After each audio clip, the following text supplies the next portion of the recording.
Joining us on the broadcast is Major Mohammed Ali Shah. Okay, all right. So then, sir, as far as North Korea is concerned, of course, a state such as North Korea cannot be questioned because who is going to do the questioning?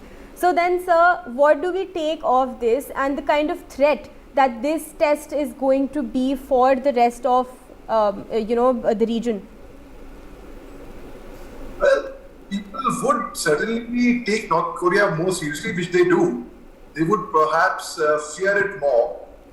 And North Korea will play. I mean, that's the only country which I feel which can actually, it's like, I'll give us for example, it's like being a mediator.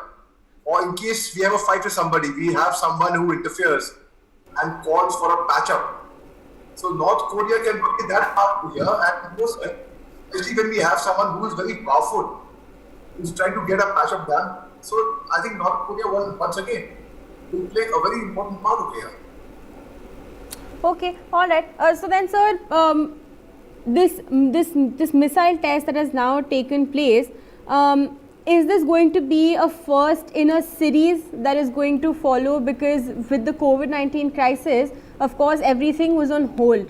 But now that that crisis has somewhat, been brought under control, can we expect more such provocations in a certain sense by North Korea? We certainly can actually, because this definitely is not going to be the last.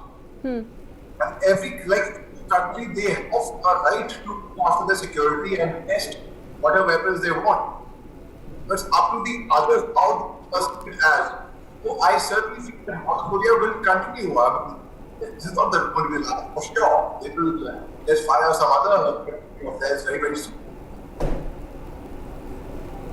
And so clearly North Korea has time and again proved that whatever the United States says, whatever the UNSC says, they clearly are not moved by it at all. They're unfazed.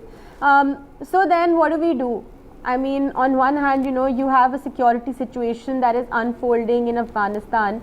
On the other, then, you have countries such as North Korea that are now going to take advantage of the fact that COVID is subsiding. So then, sir, what do? What is the solution to this?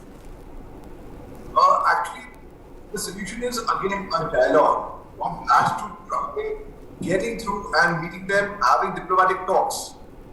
Because at the end of the day, missiles, bullets, bloodshed is not the answer. It is dialogue. So, I mean, though they remain unmoved, they remain unaffected by anything that you do. But it's worth trying again.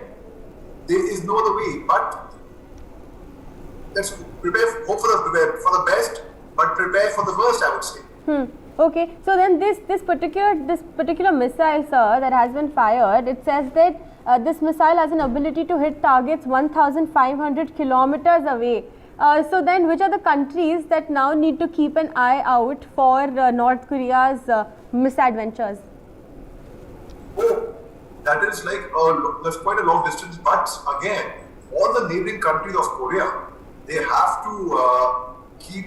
It's like they're conveying a message that don't mess with us. We have this with us, and this is the capability that it has. So certainly, I mean, people have got to be guarded and careful about it. But at the same time, be cautious. And so the overarching unanimous consensus is that Japan now needs to be wary of North Korea's latest missile test. What are your thoughts on that? Most certainly. I mean, as I mentioned earlier, yes, you've got to be wary about it. You've got to be careful. And at the same time, deal it very, very tactfully. But let me tell you one more thing. There is always for example, if you, I'll put in simple words. If I fire a heavy weapon, it has a recoil. And I am at the danger of also getting hurt if I am not careful. So similarly, there is always an after effect of any nuclear weapon. Ultimately, it will go around. What goes around comes around. It should not happen that one falls in the own ditch that one has dug for others. So again, I would advise North Korea as well to be extremely careful with what they are playing with. which is anyone who plays with fire is also a danger of getting burnt themselves.